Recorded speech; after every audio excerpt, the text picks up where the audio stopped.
Welcome to episode 1 of Roanoke Remembered, where yesterday meets tomorrow. I'm going to explain a little bit about what that means, and I need to introduce myself since this is episode 1. I also need to introduce my guest, my lifelong friend, John Boy number 2, and I'll explain that here in a minute. So I'm a lifelong Roanoker, having been born in Roanoke off of Williamson Road, born at Jefferson Hospital, which is historical in itself because it no longer exists. Was on Franklin Road, even though it was named Jefferson Hospital. Went to Huff Lane Elementary School, Brackenridge Middle School, William Fleming High School, and then went off to Virginia Tech for 5 years. And graduated, got away from Roanoke just a little bit, came back, primarily because we started having kids and I needed to be close to grandparents to help take care of grandkids. So we've been there ever since, only away for about 2 or 3 years. I've been an engineer, had an architecture engineering firm, do development now, historical preservation, and we'll hopefully be able to talk about that in future episodes. So a little bit about me. Now, my guest, Johnny Moore, better known to me as John Boy. He calls me John Boy, I call him John Boy, since we're both named John. So you don't get confused. I'm John Boy number 1, he's John Boy number 2. Hope that doesn't upset you. John Boy number 2 is lifelong Roanoker as well. Grew up in Roanoke, was born at the Lewis Gale Hospital, which is still here, but it's not here where it was when he was born. Both those hospitals were in Old Southwest. Lots of hospitals to talk about in future episodes that were in Old Southwest.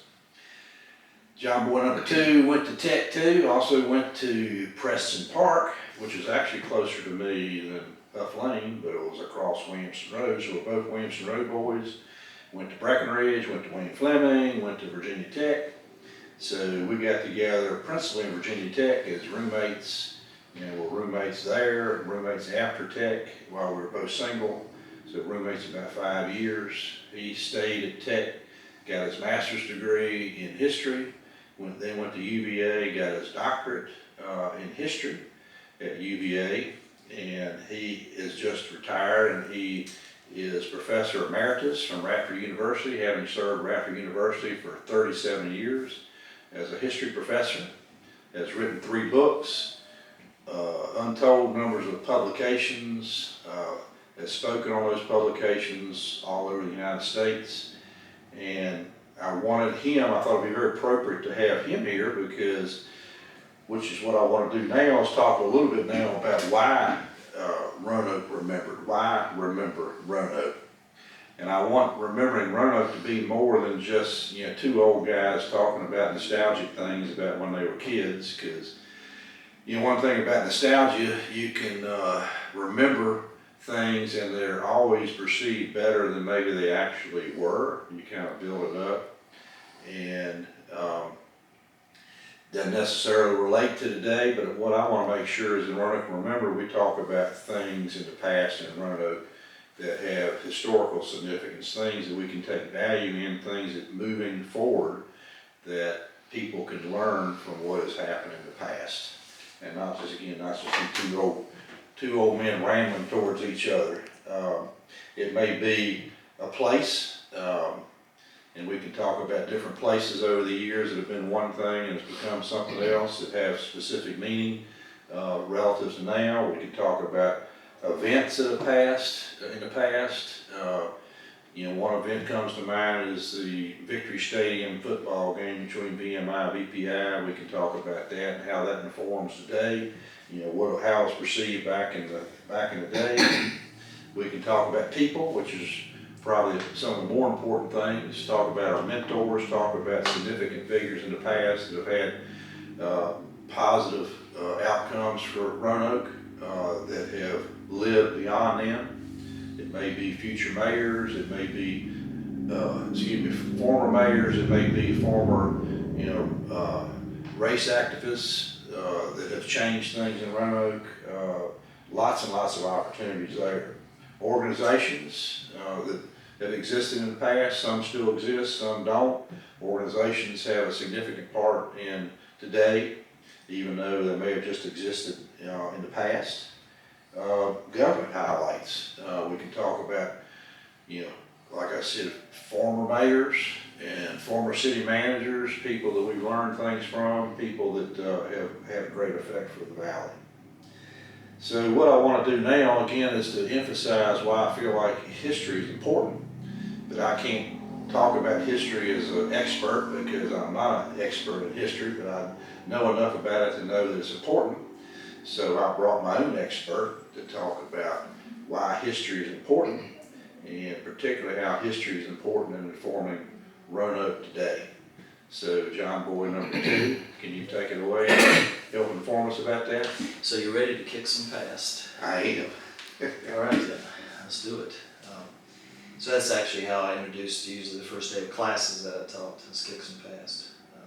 First I might want to say a word about the origin of the word nostalgia, which is quite interesting, I think. It comes from two Greek words, meaning from nostos, meaning return home, and algos, which means pain. And the first use of the term appears to have come in a medical treatise from the 18th century and was considered to be a disease that specifically referred to mercenaries who were far away from home and pining for home, thinking they were never going to return home. So it's kind of profound homesickness, thinking they would never return. So it's interesting, I think, that it's actually a medical term original. And it went through the German and then to the English nostalgia. Of course, history is important because we're all the products of our past, whether we want to be or not, both individually and collectively. When you go to the medical doctor, it's kind of annoying, I don't know if they use clipboards anymore that much, but first time you go to a medical doctor, they hand you a clipboard with a bunch of papers on it, and what you're supposed to do before they will even talk to you at all, put you in that little white thing with your rear end hanging out and make you wait. Take your medical history, because you're connected to the people that sired you, whether you like it or not, whether it was a good experience or bad experience growing up. But obviously, if one of your parents was prone to different diseases, it enhances your chance of getting that. And so that's important. So it's important physiologically, it's important psychologically, it's important emotionally. And we are the growing edge of the past. I always think of it like a balloon, that we're on, if the balloon inside, the air inside the balloon is the past, we're on the top of that balloon and is expanding into the future, and you're on that balloon, and we're all on that same balloon. It happens to be called the Earth. And I think we get a real sense of that when we see the pictures of the Earth from the astronauts who were first orbiting the moon, were planning on going back, and you begin to realize that there are no boundaries in the ground. I remember as a kid, when we would go to Myrtle Beach, and we would pass from Virginia to North Carolina and to South Carolina. I'd ask my dad, I thought that, the map, there's lines, where's that line? That there was actually a line, in the ground or something. Those lines are artificial, they change all the time, geopolitically, based on wars, religions, all kinds of things. But, we're all connected, whether we like it or not. And we all have to share this planet. That's why, you have different kinds of histories. You have environmental history, you have social history. And archaeology is a type of history. It's history of the earth. History of that I do is history of people, but it's connected to the earth too. So it's very akin to archaeology too. But we're connected, whether we like it or not. And so we might as well recognize that and realize that we're all part of it. We're individuals, but we're part of a collective as well, both in our families and in our societies at large. And so, we live a nested existence that, we talk about where we're from. You mentioned Williamson Road. That's, that's a microcosm of where we're from. We're on two sides of Williamson Road, which you can almost throw a stone and hit it. But then it's like Google Maps, you kind of move out, and then you would say, oh, we're from Northwest Roanoke, we're from Roanoke, we're from Virginia, we're from the eastern United States, we're from the United States, we're from the earth. We just keep moving out. And it's interesting if you travel around. If I'm in California and somebody says, "Where are you from?" I'd probably say Virginia, because I'm pretty sure they know what Virginia is. And leave it at that unless they say, "Well, where in Virginia?" "Oh, that's a Southwest Virginia." One time I said that Southwest Virginia, and they said, "Oh, I've been to West Virginia." I said, "No, not Southwest Virginia, Southwest Virginia." And so, "Oh, where?" Roanoke. "Oh, it's off." "Yeah, I've been there. Near 81." And then it usually stops there because they wouldn't know Williamson Road probably. If you were in France, for example, and somebody said, "Where are you from?" you'd probably say the United States and leave it at that, unless they said where and so forth. So we all have this nested existence. And it's interesting too that nostalgia, I think, draws us back to the place we start. And in fact, I know a guy I was talking to the other day. I found out that his father and I, his father and my father worked at Appalachian together, just complete happenstance. And my brother told me that his father was a pallbearer at my father's funeral, which is like, wow, small world, And I found that traveling around, when you talk to people, you always find some point of connection. There's always something that connects you, mutual friends, something, you can find that connection. That seems to never fail. So, and people, this guy that I was talking to, who our parents worked together, our fathers worked together, Appalachian, which is another long-standing Roanoke institution, although the headquarters are in Ohio. He had spent about 40 years working in the Library of Congress as a kind of librarian researcher thing, and he told me when he retired he moved back here. It's like the place you grow up is like a magnet. It draws you back, and I'm sure and almost everybody knows many people that have lived other places, but then you get drawn back to where you grow up because you have this attachment to it. One other word I might even talk about, nostalgia, is another word that's really quite interesting that you almost never hear. It's a kind of a fancy word. The word is deracination. And the denotation of the word is uprootedness. But the connotation of the word is emotional, profound emotional alienation. And so when you're away from home among people that don't know who you are, you're like the opposite of the Cheers bar where everybody knows your name. We need that place. So your home is the place where everybody knows your name. You don't have to explain yourself. Like when I call you up, we've been friends for so long, I don't have to tell you different things. You can pick up on what my distress might be or what I might need. And it's mainly because we grew up in the same place. We know we're rooted. So we are the opposite of deracinated, right? We're emotionally connected. And it is, when you are deracinated, it's really unsettling. It's not just being uprooted from a place, it's being uprooted from the emotional place, the psychological uprootedness. And it's a really alienating thing. Let me ask you a question about mentors and history and see if I can understand better the connection between a mentor and history. And when I say mentor, let's just take an example of you want to be a carpenter. So you want to be a carpenter, so you apprentice under a skilled carpenter that knows everything about carpentry to be able to learn your trade.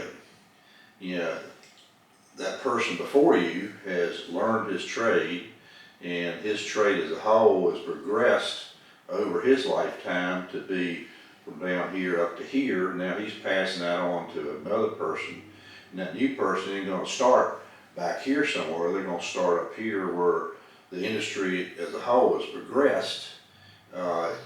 Is that history? Because we're all kind of springboarding off of what everybody else has learned ahead of us. We're not starting at ground zero.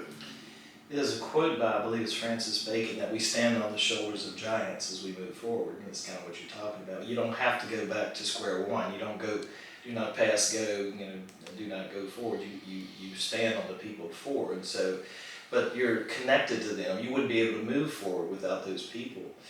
Was that not part of the draw? Now, when I think of Roanoke, part of the draw of Roanoke and why I want to remember Roanoke is because those people that came before us were predominantly from Roanoke. Our mentors, I'm sure you had mentors as I did, are people we knew from Roanoke that taught us things we wouldn't have known otherwise, that inspired us, and gave us reason to go in certain paths. So I think that's one reason to not only desire to be in your hometown because there's memories, but it's also a great example of why we know what we know now, where we are right now is because of those previous experiences. Yeah, it's part of giving back, and you feel that the place that rooted you, that taught you, which and who you became, that the giving back is more meaningful to that place other than other places, because you don't have that root in other places, even though giving back other places would be fine, but you don't have that emotional connection to it.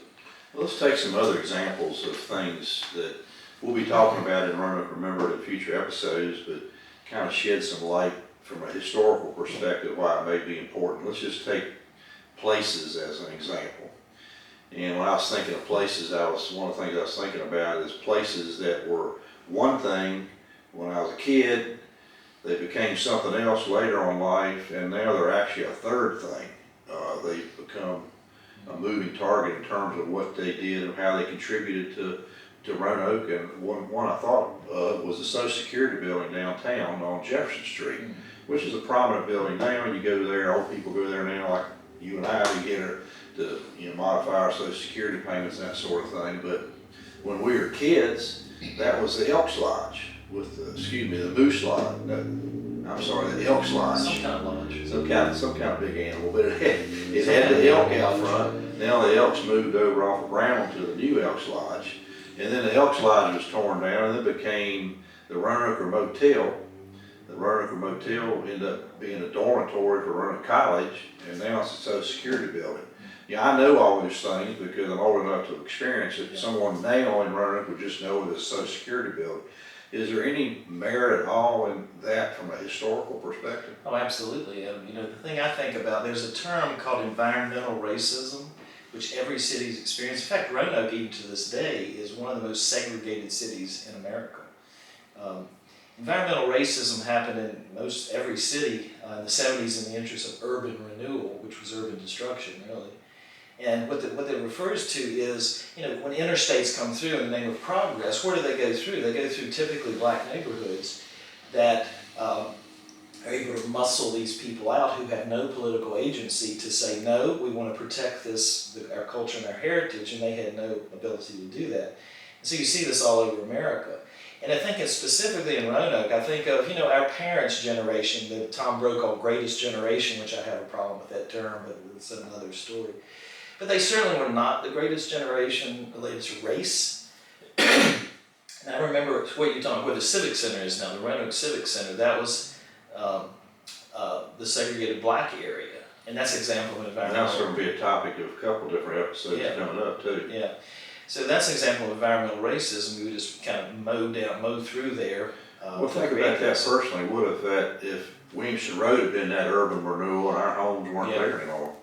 Yeah, again, you can be deracinated in the same physical place if you're the victim of environmental racism, because what you're connected to is gone. Now, the thing I remember, in our parents' generation, and they were just blind to the most part of their racism. And I remember as a kid, probably you could tell the same story. My wife Laura could tell us the same story. I remember driving when I was a kid, 7, 8, 9 years old, driving into downtown Roanoke, going through that area before the Civic Center was there, going through black communities. And I remember just kind of tightening up because that's where black people lived, and they didn't say black, they said the N-word. And you heard that all the time, just routinely when we were growing up, from our parents. And that's just how people talk.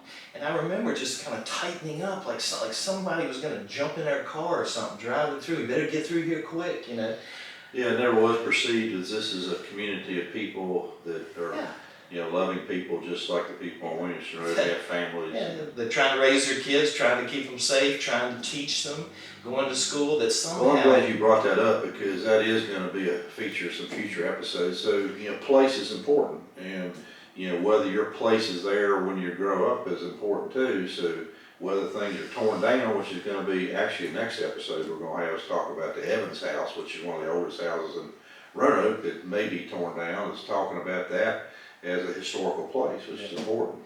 Well, can I tell you one other quick story that's really illustrates what we're talking about?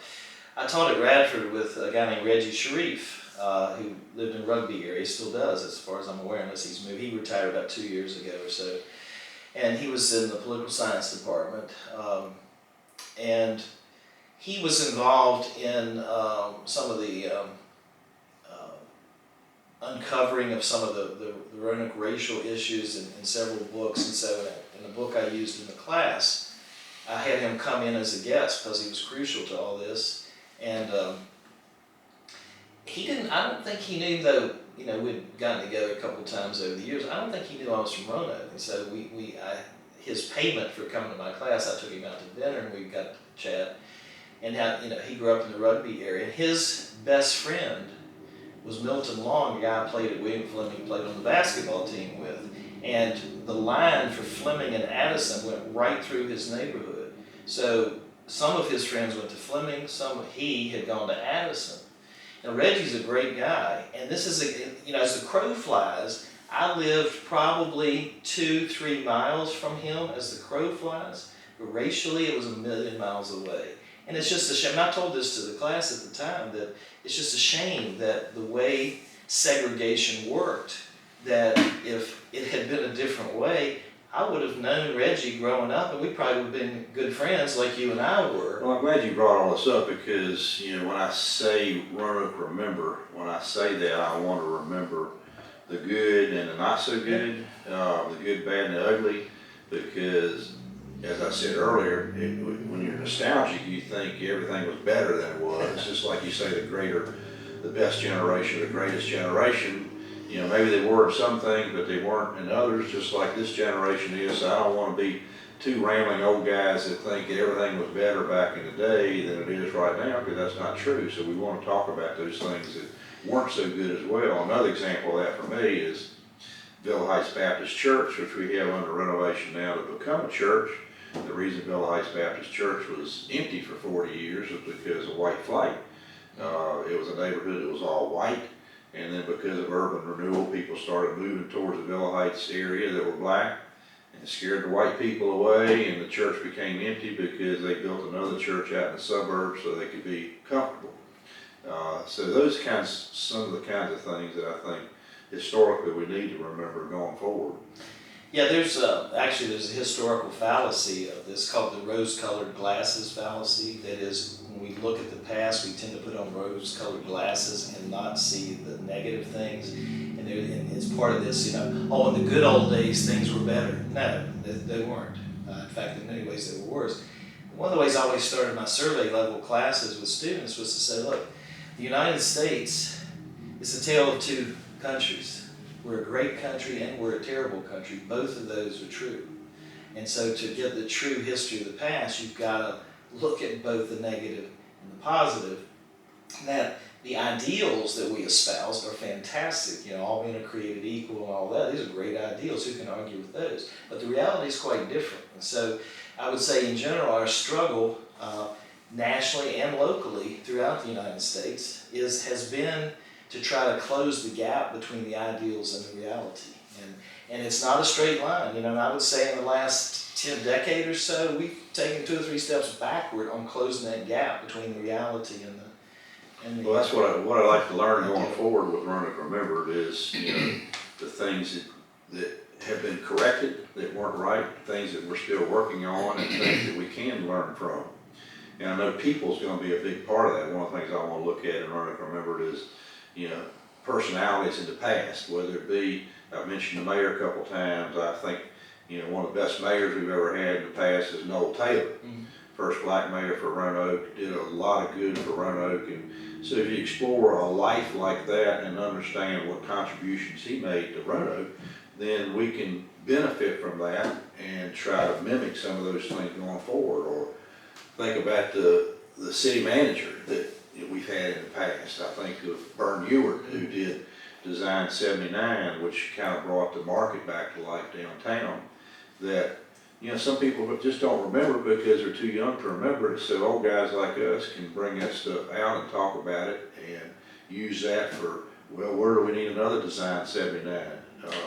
Well, your church example, I have a personal example with that. I grew up in the First Church of the Brethren, which is beside Monroe Junior High School, but before I was born, that church was in a changing community, and in the early 50s, they moved the church to where it is now in the early 50s to get away from the black community that was flooding in around that original site.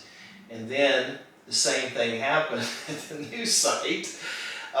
And you know, there's an old saw, I'm not sure who originally said this, Martin Luther King Jr. maybe, that 11 o'clock a.m. on Sunday morning is the most segregated hour in America.